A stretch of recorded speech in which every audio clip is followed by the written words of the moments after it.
Hey Hobby World, Zach and Porter back with another Mail Day video. Yeah, our good friend Cooter, not Cotter. It's funny, when we were talking about doing the video, I think I must have called him Cotter like a few times.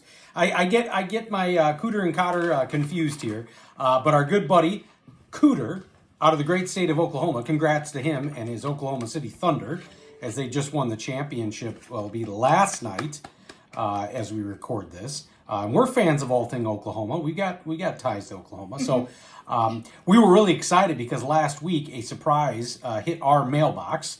And it was from our guy, Tom. And I didn't know that this was coming. He always surprises us because he finds a lot of really unique stuff. He finds some cool Oklahoma State stuff for us. He finds some cool TTMs. And he did find some treasures for us, specifically some Chicago Bears autographs that I bet he got a deal on down in Oklahoma. But I guess he told me that he hinted to the guy selling them that they were going to a young man up in Wisconsin who was a Bear fan living across the cheese curtain and could really use him. So it was great. But Cooter always puts a nice letter in there. And finally, I will get to read it. Dad's letting me read it. ZMP, sorry I haven't sent anything in a while, but the stack was not sufficient. Today, I came across some Bears that I couldn't pass up. You will understand why when you see them. I also included some random Hall of Famers and White Sox. Jim Morrison. Should I say? Yeah, go ahead. So, he gave us Jim Morrison auto. And that's cool because the facsimile auto is like almost the exact same. Yeah, it is. So you could tell that was the real deal. And then, so he said, Jim Morrison was one of my favorite players when he was young.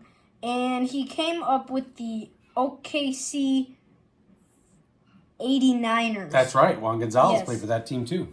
And then, as always, feel free to keep, sell, trade, or trash anything you don't see fit. Enjoy Cooter.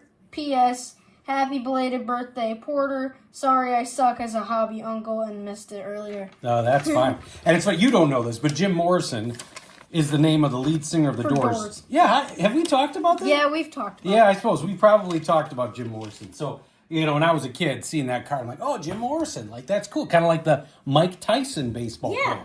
So, we'll leave the Bear cards for last. Why don't we show some of the really cool vintage and White Sox stuff? So, starting out with Rich Allen when he was with the Cardinals. And then Harmon Killebrew. I wonder, did Topps that year have a deal that none of the guys could look at the camera? I mean, so first off, you got, Dick Allen looking, it's like they just snuck up on him. Killebrew's not looking. He's looking to the other side of the dugout. Yeah, just some beautiful cards there. And then, this is awesome. 1958, Nellie Fox All-Star Sport Magazine Topps card. That is so cool. Thank you. And then Billy Pierce from, I want to say, that same year? I think it was. Sometimes with these, I check the back. Yeah. Yeah. That looks to be the same. And then a Billy Williams. A late. Well-loved. Yeah. A late playing card. And then Willie McCovey. I like those jerseys. Yeah, those are cool. Nellie Fox and Paul Richards. From the archive set. And then Claude Osteen. And I noticed this card. Oh, no, that's not the one. I was thinking that's the one. It's in beautiful condition. Mm-hmm. Just perfect. And that had to have been at spring training. Yeah. No, I don't think. Well, I think that's not in Chicago. Yeah. Yeah, that had to have been in spring training. I think that's down in Florida. And then a Luis Aparicio Topps card. Has spring training always been Grapefruit and Cactus League? Good question. I imagine some of the other teams didn't travel for it if they were in warm weather cities. I'm sure spring training has become more about making some money, having fans come in, but I'm sure it wasn't always that way. It was probably a little bit more spread out. All right. Heck, I don't even know if they had spring training back in the 40s and 50s. I mean, maybe. Maybe. Who knows? We'll have to look that up. So these last three are absolute treasures for us. If you follow our channel, you know that Porter and I had a great project. We were getting all the rookie cards for the 1985 Bears, the entire starting line and all the starters. Obviously, we didn't get the Peyton rookie. We got the second year. But we're huge fans because if you're a Bears fan, the 85 Bears is it. Like, we're hoping that we can change that. But those are the guys, even if you are like Porter 2025 Bears and didn't live through this. So I actually was honored because Cooter gave me a 1985 Bears, I should say, Super Bowl program autographed by Dan Hampton because Dan Hampton is a family friend.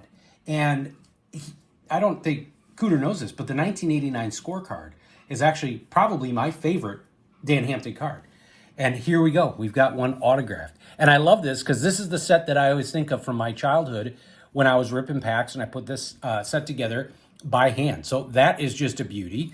And then we've got the Sack Man, Richard Dent, an autograph, I think, on a 92 or 93 Pro Set Power. Mm-hmm.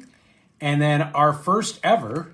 The refrigerator. William Perry autograph on his second year. His 86 tops is the rookie card, but as a kid, this card with him kind of smiling, he had the missing tooth there. That just kind of looked like that's what he looked like on the commercials too. He was just a fun-loving guy. What did they call him? They called him Biscuit. Biscuit. Right? Yeah. He was a biscuit away from 350 pounds. Yeah. Whatever it was. I can't if you remember. watch any of the documentaries on the 85 Bears, the veterans, Hampton, I bet McMichael, they were terrible to William Perry. Buddy Ryan was terrible. Buddy Ryan didn't want William Perry to be drafted. And so I think it was Steve McMichael or Hampton admitted that they were a little jealous once he started getting the popularity. But Perry handled it so well, and they gave him so much crap leading up to it. What about Singletary? I don't know. But Hampton, Hampton and...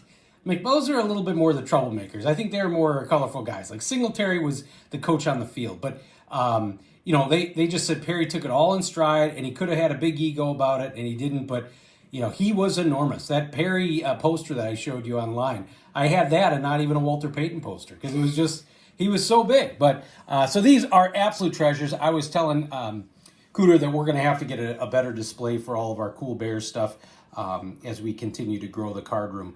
Want to thank you all for watching and subscribing. Bye-bye.